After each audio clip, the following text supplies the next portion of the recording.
Truth is, I sold my house. My brother-in-law, Kevin, said. My husband and I were shocked, stunned into silence. The person most shocked of all was my mother-in-law. Why? Why would you do such a thing? Weren't you supposed to come pick me up? My mother-in-law was visibly upset, confronting Kevin. Calm down. Kevin tried to pacify her and started to explain why he did it. My name is Sandra. I do remote work with my husband Robert. The peaceful work environment where we could take breaks whenever we wanted satisfied both of us. Then my mother-in-law came to live with us. We were financially stable, so we didn't have any complaints. But why aren't you two going out to work? My mother-in-law would look at us disapprovingly as she said this. I felt exhausted at her words, as if the same thing was starting all over again. When my mother-in-law first questioned us like this, we explained that we were working remotely. But, aren't you just playing around? I've told Robert the same thing. Are you listening? When will you two start working properly? Aren't you thinking about your future life? My mother-in-law refused to understand our job. I'm so worried. I wonder if I made a mistake coming to this house. I should have gone to Kevin's house. She would often sigh and say this. The Kevin she mentioned is Robert's brother. He has married a wealthy woman named Carol, who he found somewhere, and now he seems to be living off her wealth. My mother-in-law wasn't informed about this. Kevin asked us not to tell her. Kevin's house is not a small one like this. It's very large. It's like a foreign castle. Well, I'm planning to move to Kevin's house eventually, which will become my house. My mother-in-law would say this, waiting for Kevin to come get her. We knew that the day would never come when Kevin and his wife would come to pick her up. That's because Robert once suggested to his brother, who his mother dotes on, that she could live with him. However, Kevin refused to live with his mother. So, we ended up living together. And even though we were called unemployed for doing remote work, we resigned ourselves to the fact that that's just how she is. But an incident occurred that made it impossible for us to continue tolerating it. Out of the blue, we got a call from Kevin. I'll be coming over this weekend. Without waiting for a response, he hung up. What do we do? That guy hasn't changed a bit. Robert and I were baffled, and overhearing our conversation, my mother-in-law leaned in, looking delighted. He's coming to pick me up! Please, help me prepare to move! She said, and then dragged Robert off to her room. Robert looked troubled. Mom, Kevin's not coming to pick you up. He probably called because something happened. But she snorted, clearly unconvinced. That can't be true. But he didn't say anything about picking you up on the phone, right? He just didn't say it, Robert. I'm so tired of this house. You're probably hoping to make me your housekeeper, but that's not going to happen.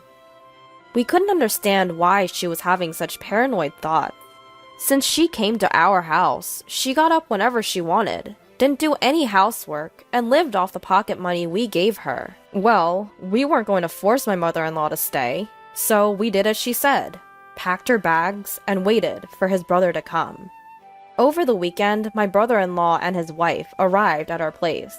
As soon as they entered our home, they had suspiciously ingratiating expressions on their faces. I had a bad feeling. Just then, my mother-in-law emerged with sparkling eyes. You finally arrived! Listen here, Sandra is totally inept at house chores, so I have to do them. And Robert completely ignores me. Isn't that terrible? She said that with a victim-like expression, pushed past Robert, and welcomed her brother into our home. You guys, don't mistreat Mom. There's no way we're doing that. We're giving her an allowance, and she's eating whatever she likes.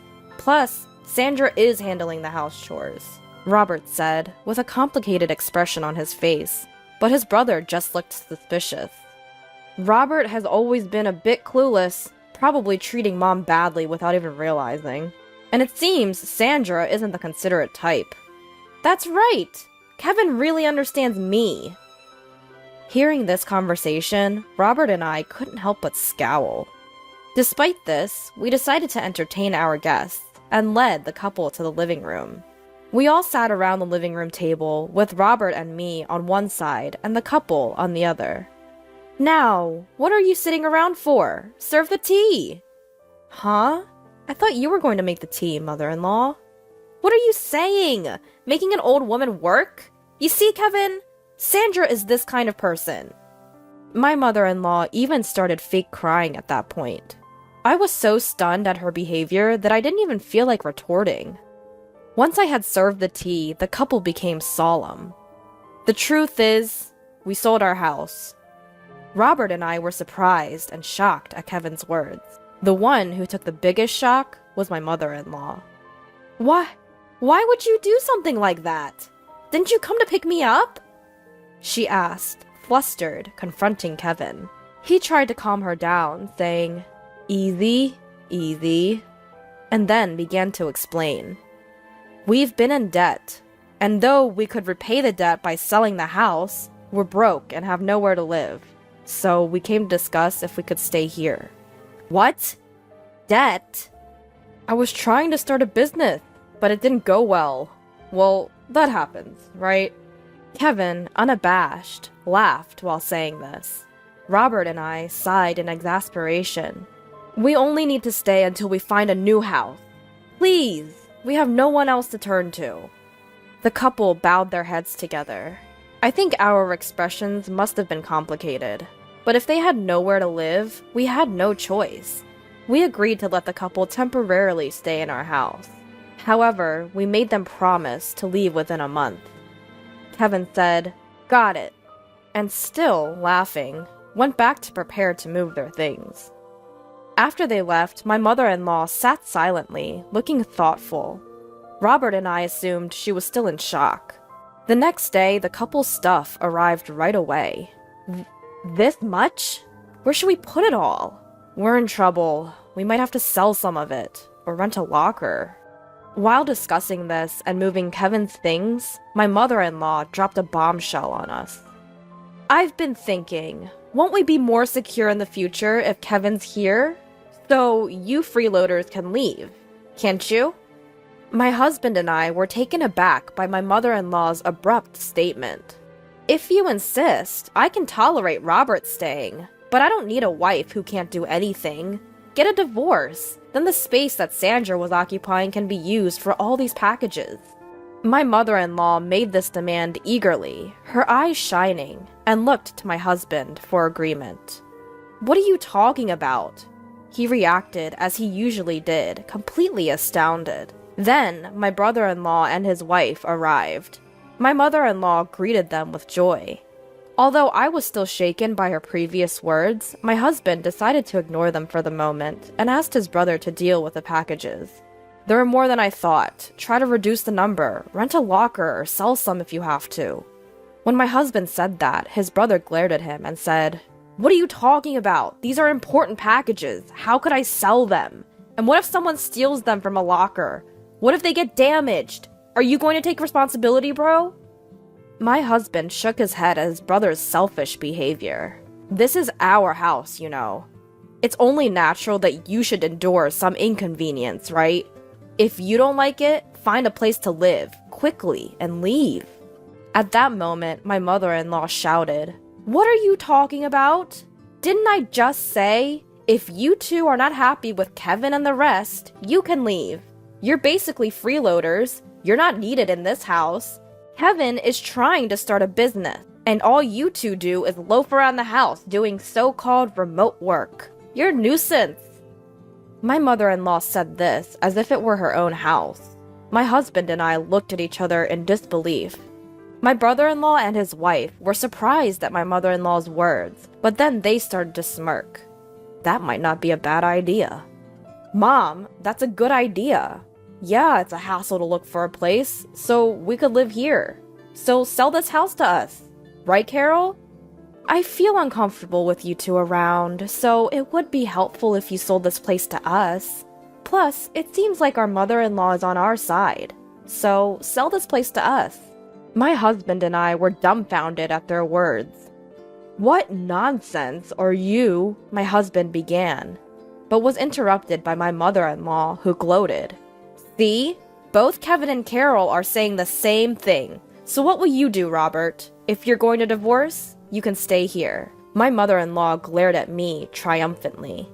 I braced myself to retaliate, but my husband spoke first. Don't you just say whatever you want? Why does Sandra have to leave? My husband was red in the face with anger, raising his voice. Don't shout like that. It's better without a burden around, isn't it? My mother-in-law retorted, but my husband responded in an exasperated tone. You don't understand anything. This is Sandra's house. At my husband's words, my mother-in-law and brother-in-law and his wife gasped. My husband started speaking up to them, adding to the tension. This is the house that Sandra bought for our life together. What? What are you saying? Isn't it the husband's job to buy the house? There's no such rule. Moreover, Sandra covers all of Mom's allowance and living expenses. Sandra said she'd take on that burden because your pension is minimal, and it would be difficult for you to have financial freedom with just that. Robert was glaring at his mother-in-law with an intense expression. Despite this, my mother-in-law seemed to disbelieve, looking at me and snickering in disbelief. Unbelievable! Sandra just plays on the computer all day. She doesn't even do housework seriously. Wasn't my allowance coming out of my pension? Otherwise, there's no way Sandra could afford to give me $500 a month. Moreover, my mother-in-law continued, Sandra is the one managing my pension, isn't she? You might have told Robert otherwise, but I'm sure you're dipping into my pension. She puffed up her chest and glared at me. I glared back, not to be outdone. It's true, I've succeeded as a business owner. You're lying! Divorce this lying wife already. You should live here with me and Kevin and Carol. Besides, there's no proof that Sandra is earning money. There is. Here it is. With that, I pulled out my paycheck and showed it to her. The sight of it left my mother-in-law and Kevin and his wife slack-jawed. We've not used any of Mom's pension since she moved in here. If Mom ever wanted to leave, Sandra has been managing it so she could live independently. But instead, Mom, you've been bossing Sandra around, interfering with her work. You're the problem. If you don't like Sandra, you should leave, right now. I don't believe any of this. We don't mind if you and Kevin temporarily stay, but some patience should be expected. We didn't want you two to live here in the first place. We only agreed because you begged us. Robert said this, glaring at Kevin and his wife. Kevin and his wife broke out in a cold sweat, not used to Robert raising his voice. Just kidding! But you sure are earning a lot, huh? I wish you could teach me some business tricks. Right, Carol? Yeah. While it's true we were worried about living with our sister-in-law, it seems like she's a good person after all. Kevin and his wife smiled at each other, but my mother-in-law was unyielding. Don't act so high and mighty. You're just a bum. Enough. Robert, you should leave too. You should go outside and see how harsh this world can be. My mother-in-law, filled with conviction, refused to listen to anything we said afterward. Robert and I sighed in disbelief, interrupting her with, well, if that's how you feel, we'll pack our things and move to a new house. You guys will be stuck with the mortgage, but if that's okay with you, don't come crying to us for help. If you insist, mother-in-law, we'll leave. Even with a pension, maintaining your lifestyle will be challenging. But I guess that can't be helped, can it? At our words, my mother-in-law turned beet red and yelled at us to get out. Wait! You can't be serious! We don't have to do that, do we? Yes! If you two are here, we're safe! Kevin and his wife tried to stop us, but my mother-in-law gave us a fierce look and said, Don't you dare talk back! Kevin, you're going to be a CEO, aren't you? I don't mind you using my pension, so just start a company and show us how successful you can become. I'll show you what happens when you defy us. My mother-in-law's words were filled with intensity. Hearing this, we decided it was best to no longer get involved with her or Kevin's family and left the house. Of course, the mortgage on the house remained, but we changed the ownership to Kevin's name. Some time had passed since then. While there was some residual dissatisfaction from that incident, having been freed from my mother-in-law's sarcasm, we had resumed our normal routine. Just when we were working from home in our new apartment, as usual, my mother-in-law called my husband, crying. "Kevin has taken my pension and disappeared! He hasn't come back in a week! Carol and I are left alone in the house and we're in trouble! Please help us!" She wept as she said this. After my husband calmed my mother-in-law, he asked why Kevin had gone missing. "I gave all of my pension to Kevin for his startup, but he ended up spending it all on gambling. When I confronted him about it, he disappeared!" She cried out desperately. Since my mother-in-law couldn't continue the conversation through her sobbing, the phone was handed to Carol. "Could you please call us back? We can't live like this. Ever since Kevin failed his startup and sold the house we were living in, our parents have disowned us. My dad won't forgive us for selling that house. We haven't been able to reach either our dad or mom since..." Carol pleaded with my husband. At the sight of them, my husband muttered, "I knew it," in a disgusted tone. "That's unfortunate, but don't involve us. We warned you when we left, didn't we? Even if you come crying to us, we won't help. You can report Kevin as missing to the police. It's none of our business." With that, he hung up. I was shocked, but my husband said, "They got what they deserved." And I agreed. After that, they called my husband's cell phone many times. When my husband, frustrated, answered the phone, Carol would cry about not knowing how to report Kevin as missing. We were surprised she didn't know and gave her advice to call the police. However, they still couldn't find Kevin. Just when we thought they might not find him, we heard that Kevin had been arrested for bank robbery in another state. Apparently, he did it to repay his debts. It seems it wasn't his first offense, and he would likely face actual jail time. Carol can't go back to her parents' home, and is still living with my mother-in-law in that house. It's uncertain whether or not she will divorce Kevin. That's probably the least of her concerns right now. She registered with a temp agency and is struggling with her first job ever, but she's somehow making ends meet every day. As for my mother-in-law, Kevin took all of her pension, and now she has to repay his debt. She has also started working part-time to repay the debt. My husband and I expressed sympathy for my mother-in-law and sister-in-law's family, but we have made it clear that we have no intention of helping them, and we have cut off all communication. They must be tasting the harsh realities of life that my mother-in-law always talked about. Despite the changes since my mother-in-law moved in with us, my husband and I are glad that we have returned to our peaceful days.